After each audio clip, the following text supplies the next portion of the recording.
तो इसीलिए y1 equal to, देखो यहाँ पे क्या लिखा हुआ है, A U, small a u, number 3 बोल के जो लिखा हुआ है, ठीक है, नंबर 3 बोल के जो लिखा हुआ है, तो यहाँ पे a is constant and u is any function of x. जो हम समझा रहे थे कि ऑक्सिलरी इक्वेशन क्या होगा, ऑक्सिलरी इक्वेशन, अगर तुम फर्स्ट ऑर्डर का डिफरेंशियल इक्वेशन ले लेते हो होमोजेनियस इक्वेशन, तो उसका ऑक्सिलरी इक्वेशन सम m प्लस समथिंग होगा, फर्स्ट ऑर्डर डिफरेंशियल पॉलिनोमियल होगा। तो इसीलिए m प्लस 1 इक्वल टू 0, तो m इक्वल टू क्या मिल गया, -1। तो मेरा जो general solution of the homogeneous equation आएगा वो क्या आएगा, c1 e to the power -x आएगा। या फिर अगर m इक्वल टू -2 होता तो क्या होता, c1 e to the power -2x होता है। This is my general solution. यहाँ पे जो c1 है वो कांस्टेंट होता और e to the power -2x देखो is a function of x। तो इसीलिए यहाँ पे इन जनरल लिया है, नंबर 3 बोल के जो लिखा है, जो general solution is a u, यहाँ पे लिखा है देखो, where a is any arbitrary constant and u is the function of x, ठीक है, u is the function of x. अभी तक ठीक है। अभी देखो, अगर अभी थोड़ा सा समझो, ठीक है, अभी यू जो लिखे हैं हम लोग कैसे, उसका जनरल सॉल्यूशन कैसे लिख रहे थे, suppose e to the power -2x, e to the power -2x is a solution of that homogeneous equation, that's why the general solution is c1 e to the power -2x। फिर से हम बोल रहे हैं कि e टू दी पर जो हम लोग जनरल सॉल्यूशन लिखते हैं कि c1 e टू दी पर -2x, ये जो e टू दी पर -2x है ये खुद एक सॉल्यूशन है मेरा डिफरेंशियल इक्वेशन का। क्योंकि पहले एकदम पहले दिन याद करो, हम लोग बोल रहे थे अगर y1 y2 yn सारे लीनियरली इंडिपेंडेंट सॉल्यूशन है डिफरेंशियल इक्वेशन का, होमोजेनियस डिफरेंशियल इक्वेशन का, तो जनरल सॉल्यूशन क्या होता, c1 y1 c2 y2 cn yn। फिर से हम बोल रहे पहले दिन एकदम हम लोग बोल रहे थे कि एक सपोज तुम्हारे पास एक होमोजेनियस डिफरेंशियल इक्वेशन है ऑफ ऑर्डर n, ऑर्डर बोल रहे हैं डिग्री नहीं, ऑर्डर n, तो then y1 y2 yn are n linearly independent solution of that differential equation, then the general solution will be c1 y1 plus c2 y2 plus cn yn। तो यहाँ पे देखो ये जो जनरल सॉल्यूशन हम लोग लिख रहे हैं c1 y1 plus c2 y2 plus cn yn, ये सारा जो y1 y2 yn सारा मेरा जो डिफरेंशियल इक्वेशन है होमोजेनियस उसका सॉल्यूशन रखा हुआ है, ठीक है।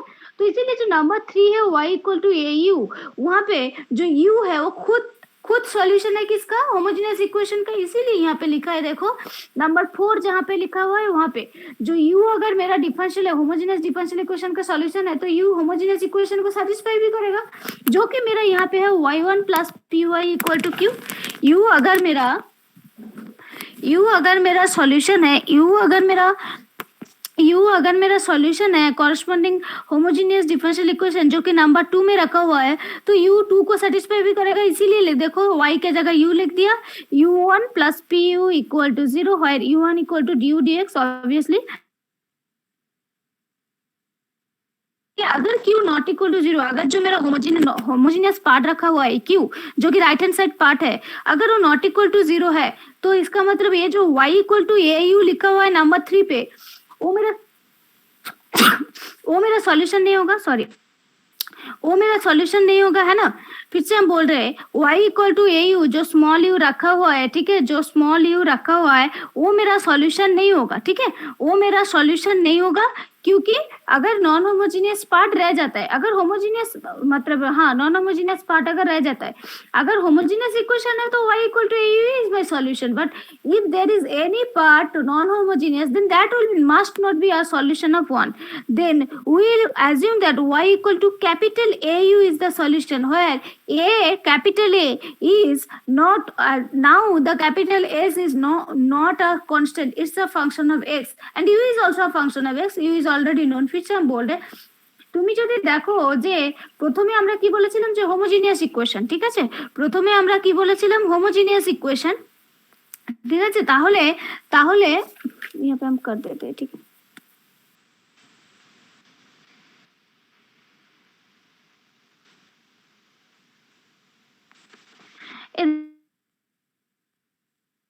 रखा हुआ है y1 plus p y equal to q रखा हुआ है। क्यू मेरा नॉन होमोजीनियस पार्ट है, तो अभी हम होमोजीनियस के लिए निकालेंगे y1 plus p y equal to 0, जहाँ पे y1 is dy dx and y is only y, ठीक है, equal to 0। p and q are the function of x, then if we solve this homogeneous equation, the general solution will be like au, u is a solution of this differential equation। तुम लोगों को अगर याद नहीं है तो बोल देते हैं, सपोज तुम्हारे पास है dy dx plus 2y equal to 0, ऐसा है, ठीक है। उसका ऑक्सिलरी इक्वेशन क्या होगा, m प्लस 2 इक्वल टू -2, तो जनरल सॉल्यूशन क्या होगा C1 e to the power -2। देखो यहाँ पे वही मेरा जनरल सॉल्यूशन है। तो यहाँ पे अगर होमोजेनियस इक्वेशन होगा AU and U is also a solution of this equation, differential equation। U is a solution of this differential equation, ठीक है। तो अगर ये U इसका सॉल्यूशन है तो U इसको सेटिस्फाई करेगा, तो क्या होगा U यहाँ पे बैठा था तो U1 plus PU equal to 0, ये हो गया, ठीक है। अभी हम लोग क्या करेंगे कि ये जो Q को हम 0 ले लिए थे, Q अभी नॉट इक्वल टू 0 है, तो Q जैसे ही Q नॉट इक्वल टू 0, ये वाला तो जनरल सॉल्यूशन होगा नहीं, ये वाला तो जनरल सॉल्यूशन होगा नहीं, उसके साथ और भी कुछ टर्म आना चाहिए, है ना। उसको हम कैसे लिखेंगे कि y equal to AU is my solution where a is also a function of x। अभी ये जो कैपिटल A रखा हुआ है, a मेरा अभी कांस्टेंट नहीं है, जो कि स्मॉल a में क्या था, कांस्टेंट था। अभी हम लोग बोल रहे कि जो नॉन होमोजेनियस पार्ट है, जो नॉन होमोजेनियस पार्ट है, ठीक है, उसका सॉल्यूशन कैसे दिखने में होगा, AU, जहाँ पे capital A is also a function of x and U is also a function of x and U is known। तो अभी तुम लोग इसका निकाल लो, इसका निकाल लो y1 क्या होगा, पहले इसका dA dx होगा, dA dx u plus a into d dx, y1 हो गया, ठीक है। y2 निकाल लो, y2 क्या होगा d2a dx स्क्वायर। ये थोड़ा सा हम दिखा देते हैं इसमें, ठीक है, इसको समझने में तुम लोगों को प्रॉब्लम नहीं होना चाहिए।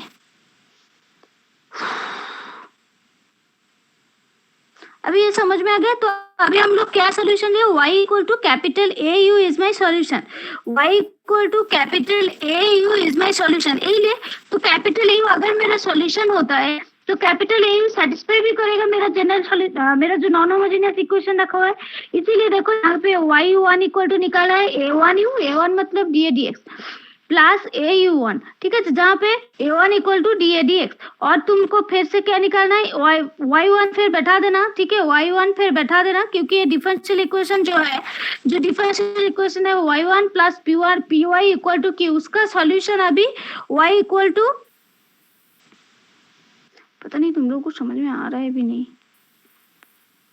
y2 नहीं चाहिए, क्योंकि मेरा डिफरेंशियल इक्वेशन देखो y1 plus py equal to q था, है ना, y1 plus py equal to q था। अभी y1 निकाल लिए, क्या निकला, ये dA dx u plus a into du dx, सारा बैठा देना, क्योंकि अभी ये जो है मेरा सॉल्यूशन है नॉन होमोजेनियस पार्ट का, नॉन होमोजेनियस इक्वेशन का सॉल्यूशन है, तो ये वाला क्या करेगा, ये इक्वेशन को सेटिस्फाई करेगा, इक्वल टू, तो y1 का वैल्यू क्या हो रहा है, dA dx u plus a into du dx, ठीक है, प्लस p y था, y के पास अभी हम लोग क्या लिखेंगे, AU इक्वल टू q, ठीक है, इक्वल टू q। तो अभी इसको तुम लोग जो a रखा हुआ है उसको कॉमन ले लो, तो dA dx u जैसा है रहने दो, प्लस a अगर कॉमन ले लेते हैं तो क्या होता है, du dx plus pu equal to q, है ना, ये कॉमन लेने से। अभी देखो ये du dx प्लस pu, यहाँ पे देखो लिखे थे du dx plus pu equal to 0,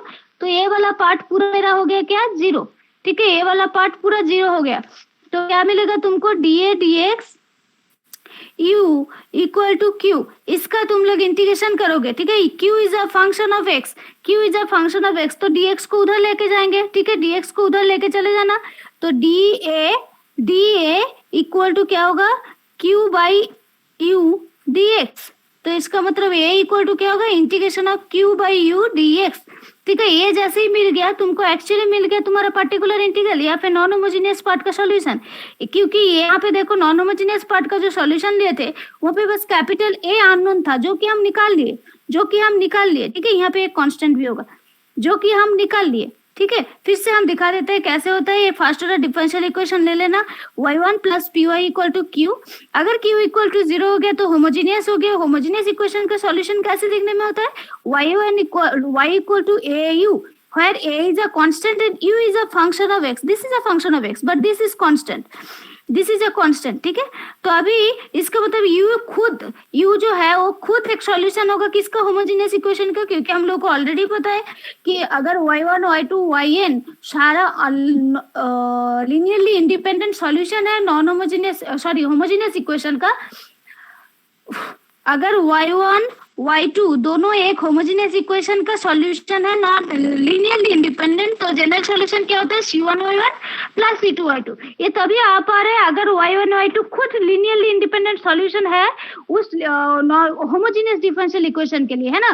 तो यहाँ पे भी हम लोग क्या सॉल्यूशन लिए, y equal to a u, तो u भी जरूर इसका जो होमोजेनियस पार्ट है उसका सॉल्यूशन है। जैसे ही वो बोल सकते हैं तो हम लोग क्या बोल सकते हैं कि u जो है होमोजेनियस इक्वेशन को सेटिस्फाई करेगा। तो यहाँ पे क्या लिख सकते हैं, u1 plus p q equal to 0। u1 मतलब du dx, ठीक है, du dx, बस y के जगह u बैठा रहे, du dx plus p u equal to q. अभी हम लोग क्या देखेंगे कि नहीं, मेरा तो नॉन होमोजेनियस पार्ट जो है नॉट इक्वल टू 0 है, तो q not equal to 0, q not equal to 0 जैसे ही होगा तो y मेरा क्या लिए, y ux जो था वही रख दिए, ux जो था वही रख दिए, बस कैपिटल ए लिए। अभी ये जो ए है ये कांस्टेंट नहीं है, अभी ए वाला जो ए है वो कांस्टेंट, इसीलिए इसको वेरिएशन ऑफ पैरामीटर बोलते हैं। देखो यहाँ पे एक कांस्टेंट था, यहाँ पे एक कांस्टेंट था, लेकिन हम लोग एक नया कांस्टेंट लिए जो कि dependent on x. This is not a constant, this is dependent on x, ठीक है। तो x to the power u x लिए। तो अभी ए वाला मेरा क्या लिए कि ए वाला मेरा सॉल्यूशन है किसका, नॉन होमोजेनियस इक्वेशन का, नॉन होमोजेनियस इक्वेशन का। तो ये इसका मतलब वाई जो है वो सॉल्यूशन होगा, है ना, इसका मतलब y जो है उसका सॉल्यूशन होगा। तो ये वाला वैल्यू भी जरूर मेरा जो नॉन होमोजेनियस डिफरेंशियल इक्वेशन है उसको सेटिस्फाई करेगा, इसीलिए y1 निकाले। y1 क्या दिया, D dx u plus u into d dx, ठीक है। तो ये सारा y1 और y का वैल्यू डिफरेंशियल इक्वेशन में बैठा दो। डिफरेंशियल इक्वेशन में पहले क्या था, y1 plus p y equal to q, और y1 क्या निकला, d dx u plus u into d dx, बैठा दो d dx u plus a into d dx plus p y था, y अभी के लिए क्या लिए, p u a, p into a u, ठीक है, इक्वल टू क्यू जैसा था रहने दो। तो ये वाला तो रह गया, लेकिन इन दोनों के पास से ये कांस्टेंट आएगा और d dx plus p u आ गया।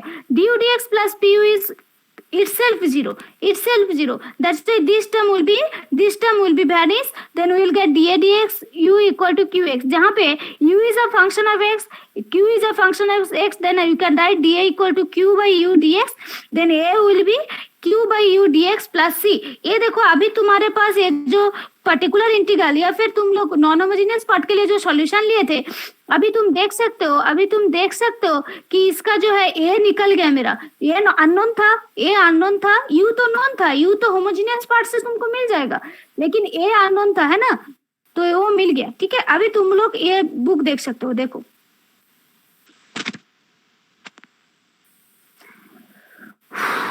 अच्छा, ए इक्वल टू क्यू बाई ए जो निकला है नंबर 8 इक्वेशन देखना, देखो जो भी मेरा निकला है उसका भी वही निकला है, a equal to q by u d x plus c निकल गया, ठीक है, q by u d x plus c निकल गया। तो अभी मेरा सॉल्यूशन क्या होगा, यू एक्स, मेरा जो सॉल्यूशन है जनरल सॉल्यूशन क्या था, कैपिटल ए यू था, तो कैपिटल ए बैठा देना, कैपिटल ए का वैल्यू जो मिल गया, देखो यहाँ पे जो 8 एंड यूजिंग 8 इन 5 के तरफ देखो क्या सॉल्यूशन था, ए यू, तो यू एक्स के जगह बैठा देना और ए बैठा देना, तो यहाँ पे सॉल्यूशन जो आएगा वही आएगा। एक एग्जांपल करवा दे दो तभी फिर तुम लोगों को पूछती हूँ कि कैसा लगा। अच्छा यहाँ पे देखो x plus 4 d y d x plus 3y equal to 3, लेकिन मेरा फॉर्म जो था d y d x plus p y था, लेकिन डी वाई डी एक्स के सामने देखो कोई कोफिशिएंट नहीं था, तो डी वाई डी एक्स को फ्री करो, ठीक है, डी वाई डी एक्स को फ्री कर दो। तो डी वाई डी एक्स को फ्री करने के लिए उसका जो कोफिशिएंट रखा है x प्लस 4 उसको देके पूरे इक्वेशन को डिवाइड कर दो, ठीक है।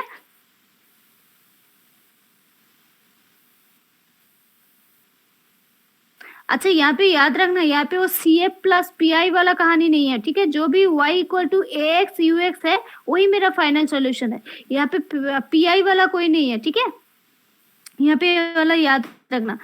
अच्छा तो ये देखो हाँ मिल गया, 3 इज द मेथड ऑफ, बोल दिया है कि method of variation of parameter देके देखो याद करो, ये वाला तुम लोग आराम से सॉल्यूशन कर सकते हो e to the power p dx integrating factor करके, है ना।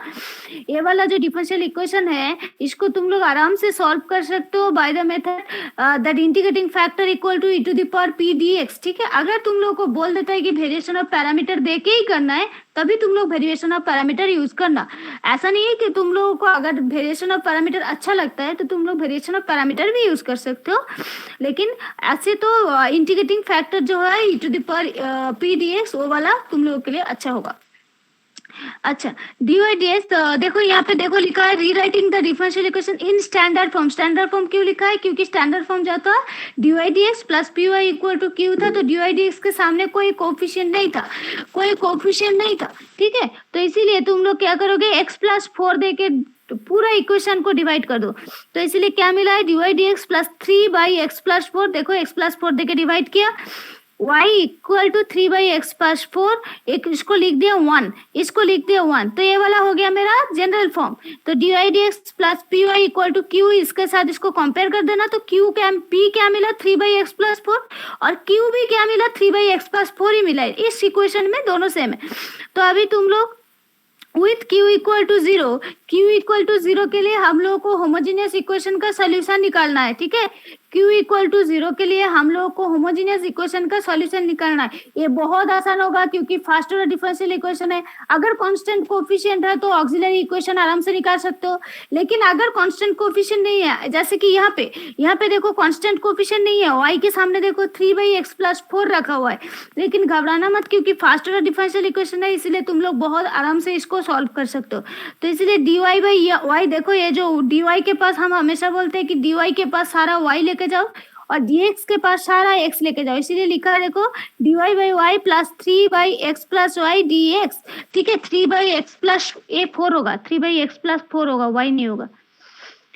3 by x plus 4 equal to 0, इसको इंटीग्रेशन कर देना, करने के बाद जो मिला है y equal to a x plus 4 to the power minus 3। तो यहाँ पे u क्या होगा, यहाँ पे u क्या होगा, x plus 4 to the power minus 3 will be u by the definition, by the definition of this theorem. By the definition याद करो, अगर होमोजेनियस इक्वेशन का जनरल सॉल्यूशन क्या होता है, y equal to a u, जहाँ पे a कांस्टेंट है, u कांस्टेंट है and u is a function of x, then u will be x plus 4 whole to the power minus 3, u will be x plus 4 whole to the power minus 3।